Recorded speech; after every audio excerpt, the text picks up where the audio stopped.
कैदी नंबर 306। आखिर मैं कैदी क्यों हूँ? पहले बता चुका हूँ, परंतु संक्षेप में फिर से बता देता हूँ।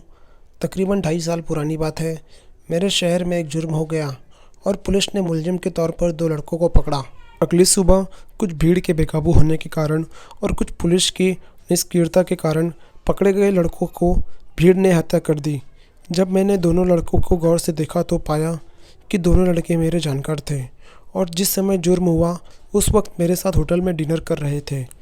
इसका सीधा मतलब यह निकलता है कि पुलिस ने गलती से 2 बेगुनाह लड़कों को पकड़ लिया था।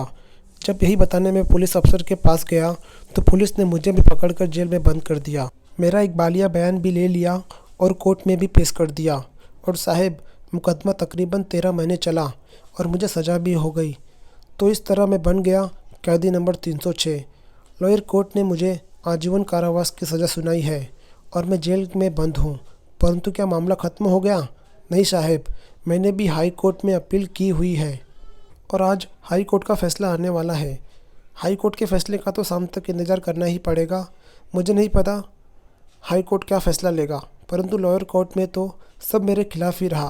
पुलिस ने तो मेरे खिलाफ़ केस बनाया ही था, फिर पता नहीं कहाँ से 2 ऐसे गवाह भी पुलिस की तरफ से आ गए जिन्होंने गीता की कसम खाने के बाद कहा कि उन्होंने मुझे घटनास्थल के नज़दीक दोनों लड़कों के साथ देखा था।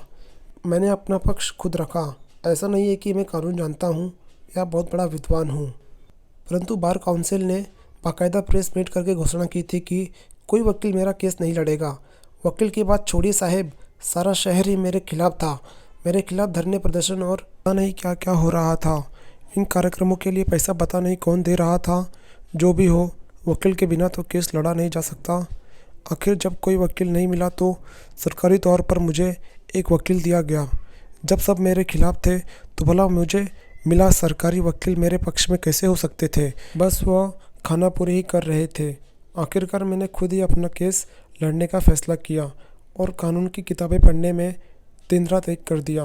हालांकि लोअर कोर्ट ने मुझे सज़ा सुना दी थी, परंतु 12 महीनों की मेहनत के बाद आज मैं वकील तो नहीं, परंतु जहां तक कानून जानकारी की बात है, बड़े वकीलों से ज़्यादा जानकारी मेरे पास है। हाई कोर्ट में मैंने खुद अपना केस लड़ा है। आज फैसला आना है।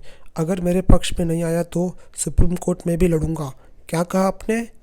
क्या हाई कोर्ट से मुझे जीतने की उम्मीद नहीं है? ऐसा है साहब, मेरे पास कोर्ट का प्रैक्टिकल ज्ञान है, इसलिए मैं ये जानता हूँ कि कोर्ट के फैसले सबूतों के अलावा अन्य बातों पर भी निर्भर करते हैं। जैसे कि मेरे मामले में लोअर कोर्ट का फैसला ही देख लीजिए। मेरे पक्ष में 2 सबूत आ सकते थे। पहला सबूत थे वह होटल के CCTV फुटेज जिसमें उस शाम हमने खाना खाया था। परंतु क्या हुआ, मैंने CCTV फुटेज निकलवाने के लिए CRPC 91 के तहत एप्लीकेशन लगाई, परंतु हुआ क्या, बहुत कोशिशों के बाद जब होटल मैनेजर कोर्ट में आया तो उसने CCTV फुटेज होने से ही साफ इनकार कर दिया। सबको मालूम है कि होटल में CCTV कैमरा लगा हुआ है, परंतु पहले तो मैनेजर साहब मुकर ही गए कि कैमरा लगा हुआ है, और जब मैंने साबित कर दिया कि कैमरा लगा हुआ है तो मैनेजर साहब इस बात से ही मुकर गए कि कैमरा काम करता है। परंतु हमने भी साबित कर दिखाया कि कैमरा काम करता है। फिर आखिर में मैनेजर साहब ने कह दिया कि उसका कंप्यूटर ही ख़राब हो गया है, इसलिए CCTV फुटेज नहीं दे सकते। कोशिश तो बहुत की हमने, परंतु मैनेजर साहब ने फुटेज नहीं देनी थी, शो नहीं देनी थी। हमने भी हिम्मत नहीं हारी और रेलवे स्टेशन पर लगे हुए CCTV फुटेज निकलवाने की कोशिश में लग गए। आखिर रेलवे स्टेशन के वेटिंग रूम में आऊँ, प्लेटफॉर्म पर लगे CCTV फुटेज भी वही काम करती जो होटल की CCTV फुटेज करती।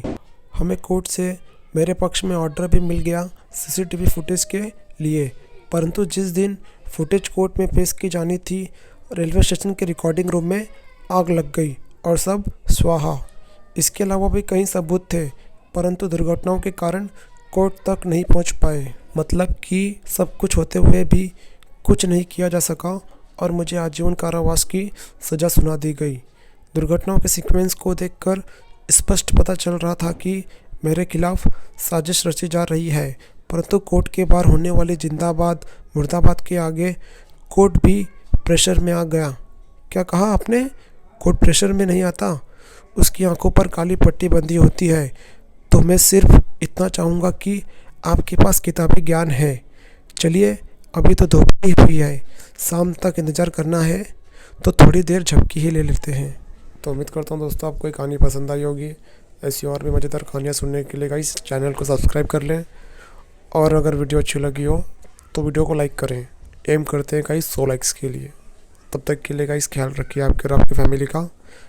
मिलते हैं दूसरी कहानी के साथ। गुड बाय दोस्तों।